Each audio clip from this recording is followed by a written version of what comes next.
যে রেসিপিটা আপনারা এতদিন ইউটিউবে খুঁজছেন, আজকে আমি সেই রেসিপিটাই করে দেখাবো।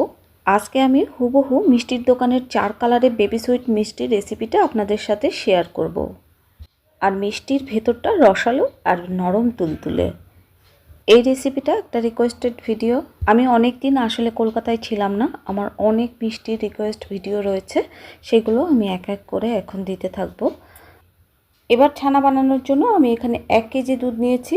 দুধটা আমি হাই হিটে জাল দিয়ে নিচ্ছি। অপেক্ষা করব ফুটে ওঠা পর্যন্ত। এই দুধ কিন্তু জাল দিয়ে ঘন করা যাবে না। যদি দুধটা জাল দিয়ে ঘন করেন তাহলে কিন্তু ছানা ভালো হবে না। আর মিষ্টি ভালো বানানোর জন্য অবশ্যই কিন্তু পারফেক্ট ছানা দরকার। ছানা যদি আপনার ভালো না হয় মিষ্টি কখনোই ভালো হবে না। এই ছানাটা একটু নরম করে কাটতে হবে, চড়া করে কাটা যাবে না। আপনারা যদি চড়া করে ছানা কাটেন তাহলে মিষ্টিগুলো কিন্তু শক্ত হবে, আপনি যত ভালো করেই বানান না কেন। কারণ একটা মিষ্টি ভালো হওয়া নির্ভর করে পুরো ছানার উপর। দুধটা ফুটে উঠেছে, আমি কেটে দিচ্ছি না আপনাদের বোঝার সুবিধার্থে। দেখুন দুধটা কিন্তু ফুলে উঠেছে। আর ঠিক এই সময় আমি গ্যাসটা বন্ধ করে দিচ্ছি। আমি গ্যাসটা বন্ধ করে দিয়েছি এবং দুধটা নেড়ে দিচ্ছি, কারণ দুধের উপর সর পড়তে দেওয়া যাবে না। দুধের উপর সর পড়লে মিষ্টি কিন্তু ভালো হবে না, তাই মাঝে মাঝেই নেড়ে দিতে হবে। আর এদিকে দেখুন আমি ছানা কাটার জন্য কাপড় আর একটা স্ট্রেনার রেডি করে রেখেছি। আমি দুধটা গ্যাস থেকে নামিয়ে নিয়েছি এবং 3 মিনিট মাঝে মাঝে নেড়ে নেড়ে আমি একটু ঠান্ডা করে নিচ্ছি, কারণ গরম অবস্থায় ছানা কাটা যাবে না, তাহলে কিন্তু ছানার মিষ্টি ভালো হবে না, শক্ত হবে। 3 মিনিট পর আমি ছানাটা কেটে নিচ্ছি। এখানে আমি 4 টেবিল চামচ ভিনেগারের সাথে 4 টেবিল চামচ জল মিশিয়ে নিয়েছি। আমার 4 টেবিল চামচ ভিনেগার কিন্তু লাগবে না, তবুও আমি একটু বেশি নিয়েছি। মোট কথা যতটুকু ভিনেগার নেবেন ঠিক ততটুকুই জল নেবেন, এটাই সঠিক মাপ। এই ছানাটা কিন্তু একটু আস্তে আস্তে কাটতে হবে, তাড়াহুড়ো করে কাটা যাবে না।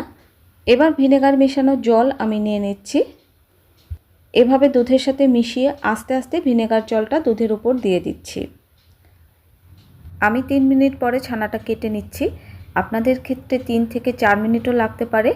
যখন দুধের তাপমাত্রাটা 85% হবে তখন ছানাটা কেটে নিতে হবে। আর ভিনেগারটা দুধে দেওয়ার পর 30 সেকেন্ড অপেক্ষা করতে হবে।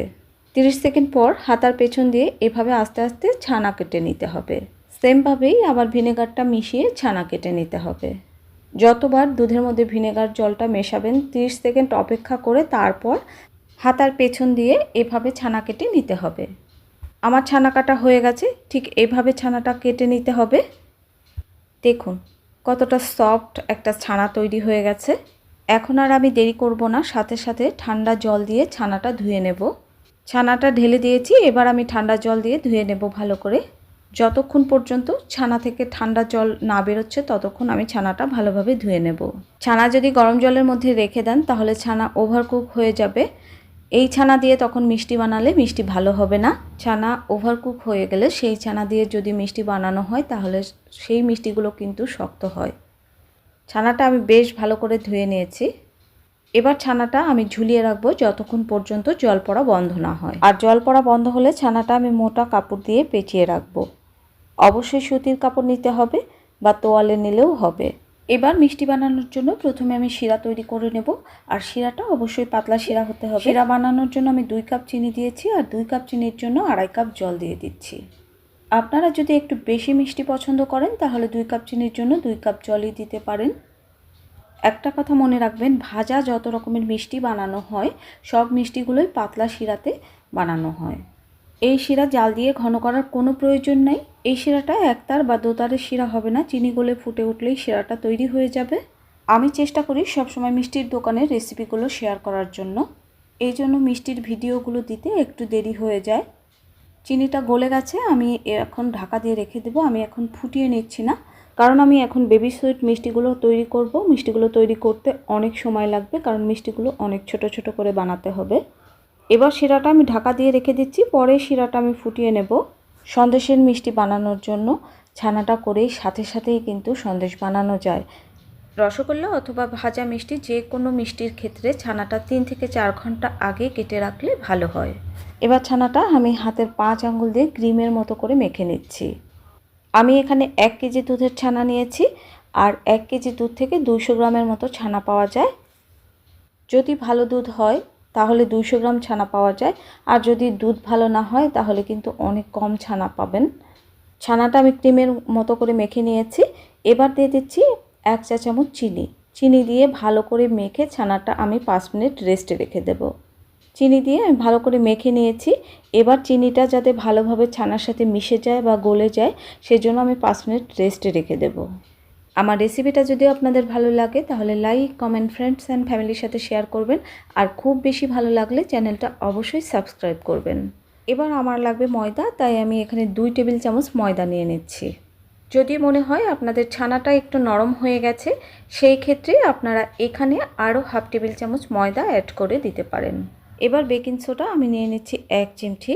আমি 1 চিমটি বেকিং সোডা দেব না, কারণ ছানার পরিমাণ খুবই কম।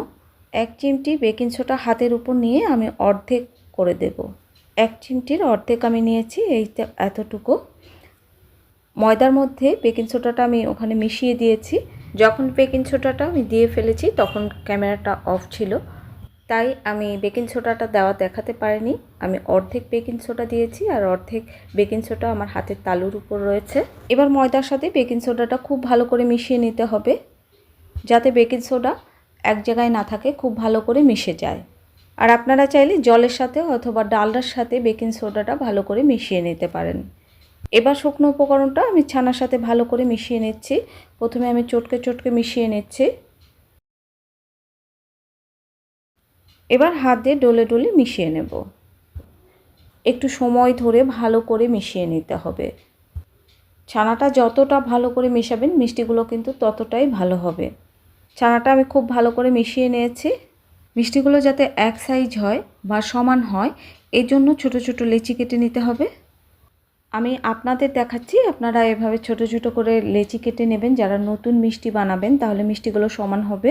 আমি আর লেচি কেটে নিচ্ছি না, আমি এমনিতেই বানাবো। একটা প্লেটের উপর আমি সাদা তেল দিয়ে দিচ্ছি এবং প্লেটের উপর তেলটা আমি মেখে দেব।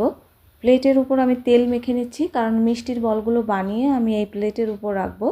আর যখন মিষ্টিগুলো ভাজার সময় ছেড়ে দেব তখন প্লেট থেকে কিন্তু তেল দেওয়ার কারণে খুব সহজেই তেলের মধ্যে মিষ্টিগুলো পড়ে যাবে। আমি ছোট ছোট গোল বল করে নেব। আপনারা চাইলে লম্বা শেপও দিতে পারেন অথবা গোল শেপও দিতে পারেন, তবে গোল শেপেই কিন্তু মিষ্টির দোকানে বেশি বানানো হয়, তাই আমি গোল শেপ করেই দেখাচ্ছি। আর গোল শেপ তো সবাই দিতে পারেন, তাই আমি আর দেখাচ্ছি না। মিষ্টির বলগুলো আমি প্লেটে রেখে দিচ্ছি।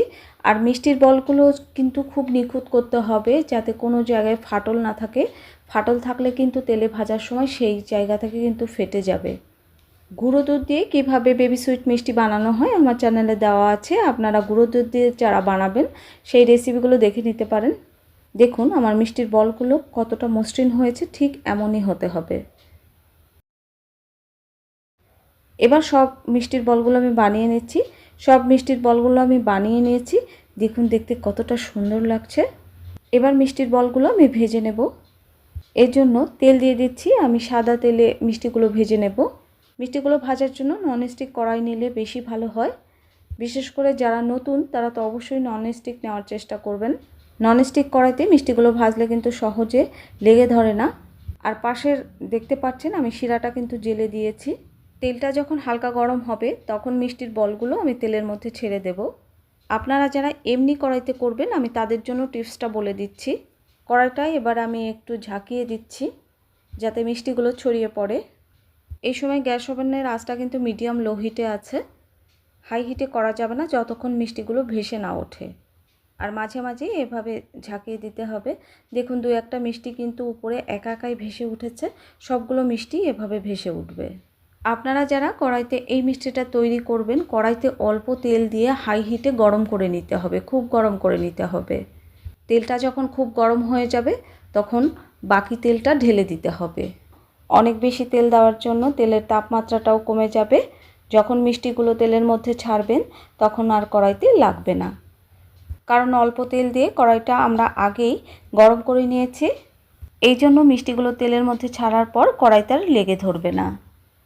এক এক করে আমার সব মিষ্টিগুলো কিন্তু ভেসে উঠেছে। আর মিষ্টিগুলো দেখুন কি কিউট, একটা মিষ্টিও কিন্তু আমার ফেটে যায়নি। আর পাশে কিন্তু আমি শিরাটা বসিয়ে দিয়েছি। শিরাটা জাল দিয়ে আমি ফুটিয়ে নেব। ফুটিয়ে কিন্তু আমি গ্যাসটা বন্ধ করে দেব আর শিরাটা ঢাকা দিয়ে রেখে দেব। এখন গ্যাসের আঁচটা আমি মিডিয়াম হাই হিটে করে দিয়েছি। এবার অনবরত নেড়ে নেড়ে মিষ্টিগুলো ভেজে নিতে হবে। আমি 4 কালারের বেবি সুইট মিষ্টিটা তৈরি করে আপনাদের দেখাচ্ছি এবং কোনো কালার মেশানো ছাড়াই কিন্তু আমি 4 কালারের বেবি সুইট মিষ্টি তৈরি করে দেখাবো খুবই সহজে। মিষ্টির বলগুলোর উপর খুন্তি অথবা হাতা দিয়ে ঠিক এইভাবে নেড়ে নেড়ে ঘুরিয়ে দিতে হবে। তাহলে কি হবে, মিষ্টি সমান চারপাশে কালার হবে, কোথাও সাদা কোথাও লাল কালার হবে না। অনবরত নেড়ে যেতে হবে, নাড়া বন্ধ করলেই কিন্তু একপাশে বেশি কালার হয়ে যাবে, একপাশে কম কালার হবে। এই যে দেখুন মিষ্টির উপর হালকা কালার চলে এসছে, হালকা হলুদ হলুদ কালার চলে এসছে। এই সময় আমি কিছু মিষ্টি তুলে নিচ্ছি, তুলে আমি সরাসরি শিরার মধ্যে ছেড়ে দিচ্ছি, একদম গরম শিরার মধ্যে ছেড়ে দিচ্ছি।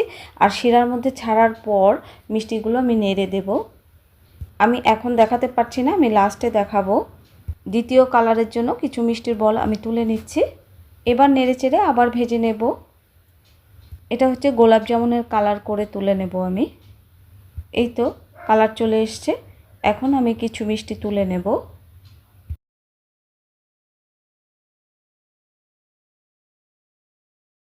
আর শিরার মধ্যে দিয়ে দেব, কারণ যেহেতু আমি একা একা ভিডিও করি তাই বারবার মোবাইলটা আমি ওখানে নিয়ে দেখাতে পারছি না, আমি লাস্টে দেখিয়ে দিচ্ছি। আর এই মিষ্টিগুলো আমি কালো জামের কালার করে নেব। একটু নাড়াচাড়া করে ভাজলেই কালো জামের কালার চলে আসবে। কালো জামের কালার চলে এসছে, এবার মিষ্টিগুলো আমি তুলে নিচ্ছি। এভাবে আমি মিষ্টির বলগুলো তুলে একদম শিরার মধ্যে ছেড়ে দেব, দেখাচ্ছি আমি যতবারই মিষ্টির বলগুলো শিরার মধ্যে দিয়েছি ততবারই কিন্তু ঢাকনা দিয়ে দিয়েছি। ঢাকনাটা খুলে নিচ্ছি, দেখুন মিষ্টিগুলো কতটা সুন্দর হয়েছে। এবার বাকি মিষ্টির বলগুলো আমি দিয়ে দিচ্ছি, আর দেওয়ার সাথে সাথেই কিন্তু হাতা দিয়ে এভাবে নেড়ে দিতে হবে, বেশ সময় ধরে একটু নেড়ে দিতে হবে। এভাবে নেড়ে দিলে মিষ্টির মধ্যে খুব সহজেই রস ঢুকে যায়। আর দেখুন মিষ্টিগুলো কতটা সুন্দর হয়েছে, কতটা লোভনীয় হয়েছে। আর এই গরম শিরার মধ্যেই কিন্তু মিষ্টিগুলো আমি রেখে দেব সারা রাত। চেষ্টা করবেন শিরাটা যেন গরম থাকে, গরমটা যেন বের না হয়ে যায়। যদি মনে করেন যে ঠান্ডা হয়ে গেছে তাড়াতাড়ি, তাহলে গ্যাসের চুলায় একটু হালকা করে গরম করে ঢাকনা দিয়ে রেখে দিতে পারেন। সারা রাত মিষ্টিগুলো রস খেয়ে একদম টুসটুসে হয়ে গেছে। আর মিষ্টিটা কতটা রসালো নরম তুলতুলে হয়েছে দেখে বুঝতে পেরেছেন। আর এই মিষ্টিগুলো কিন্তু দিয়েই জর্দা পোলাও বানানো হয়। সবাই সুস্থ থাকবেন, ভালো থাকবেন, টাটা।